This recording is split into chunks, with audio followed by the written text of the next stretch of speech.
Welcome. In this session, we would understand what is mathematical economics and most importantly, why mathematical economics is different from econometrics. So let's first talk about mathematical economics.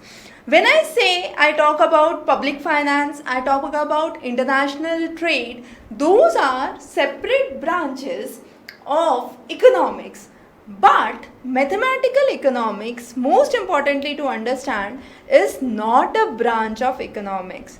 It's an applicative method that is used across various branches of economics. So, simply put, it's an approach to understand or to comprehend the concept using mathematical symbols. Whenever we talk about any problem, we derive a set of conclusions from certain assumptions, and those are mainly via the process of reasoning. So through reasoning we come up to certain conclusions. So you have assumptions, and these assumptions are led to conclusions, and this occur through the process of reasoning, as simple as that. Now this could occur for all theoretical analysis that takes place. So under economics, we say there are two approaches. One is mathematical approach, the other is non-mathematical approach. So mathematical approach focuses on use of mathematical symbols, matrix, set, functions, when.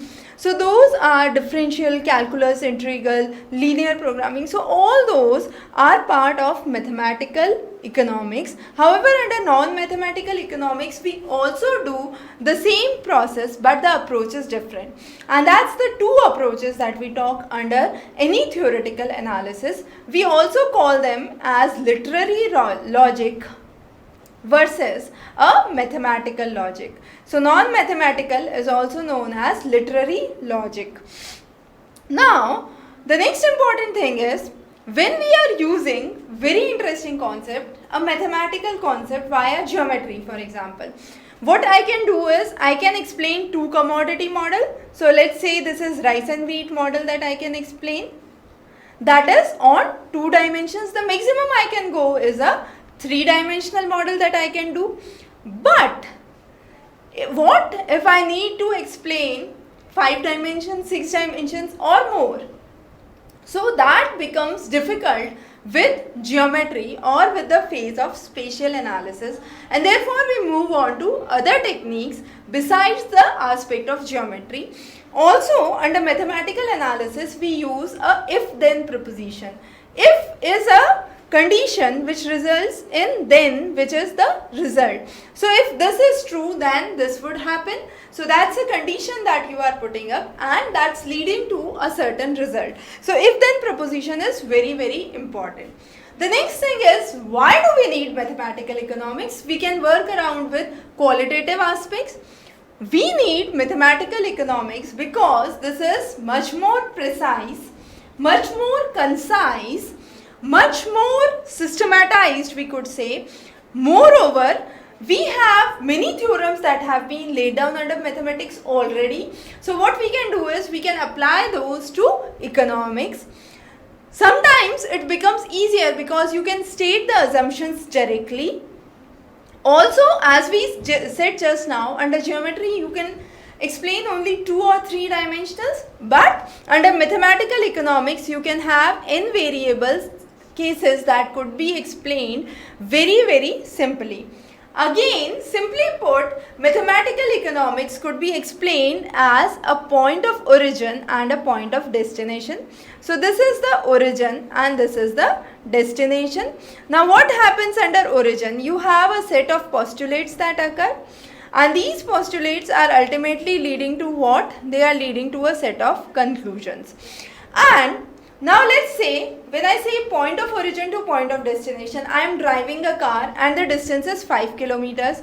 What you would say, it's better to go through a car than to go through a cycle or go by walking. That's making the thing much more simpler, increasing the speed.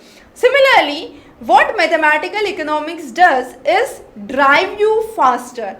So if you want to move from the postulates to the conclusion, you would have a better speed and a better understanding of the concept. The next important and the most important section for today is, before we start with anything, is what is mathematical economics and what is econometrics, how these two are different. Mathematical economics, as we said, simply put, is the application of mathematics in the theoretical aspects of economic analysis. So when we are trying to apply maths to the theoretical aspect of economics, we say it is a mathematical economics, as simple as that. Econometrics, the term metrics means to measure. As simple as that, econometrics means measurement of economic data. So any data that you are having, you are trying to measure it. Empirical observations by use of, I can say, statistical techniques for hypothesis testing or estimations are good way of understanding econometrics.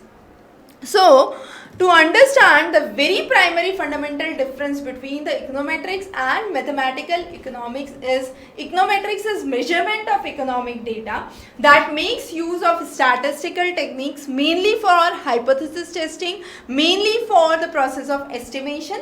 However, mathematical economics is the use or the application of mathematics in the field of economic analysis. And that's the very basic, very fundamental lecture. And once we are clear with this, we'll move forward with the major topics under econometrics and mathematical economics. So stay tuned for a series of lecture on mathematical economics and econometrics. Have a wonderful day ahead.